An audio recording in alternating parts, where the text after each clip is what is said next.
তোমরা যারা চুপ করে থাকো, যারা শুধু দেখে যাও, রক্তে রাঙা পথের পাশ দিয়ে নির্বিকার ভঙ্গিতে চলে যাও, তোমাদের প্রকাশ্যে শাস্তি চাই।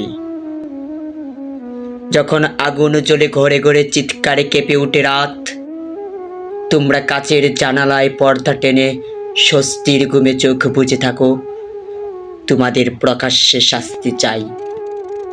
পথে পড়ে থাকে মৃত শরীর, বাতাসে বারুদ আর পোড়া মাংসের গন্ধ। তোমরা মোবাইলের ক্যামেরায় ছবি তুলে টিকটক ইনস্টাগ্রাম সাজাও, তোমাদের প্রকাশ্যে শাস্তি চাই। কেউ হারায় মায়ের কুল, কেউ বাঁচাতে পারে না প্রেমিকাকে। তোমরা খবরের শিরোনাম দেখে হালকা চায়ে চুমুকে দিয়ে বলো, আজকাল সব জায়গায় এসব হচ্ছে, তোমাদের প্রকাশ্যে শাস্তি চাই। তোমাদের চোখের সামনে যদি অমানবিকতার বীজ বোনা হয় আর তোমরা চুপ করে থাকো, তাহলে সেই নীরবতাই তোমাদের অপরাধ, তোমাদের আত্মসন্তুষ্টি তোমাদের পাপ।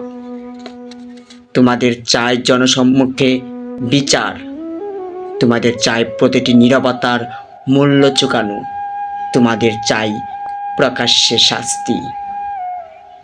এই নিক্রিয়ায়, এই পলায়নপর মানসিকতার, এই সভ্যতার কলঙ্ক হয়ে বেঁচে থাকার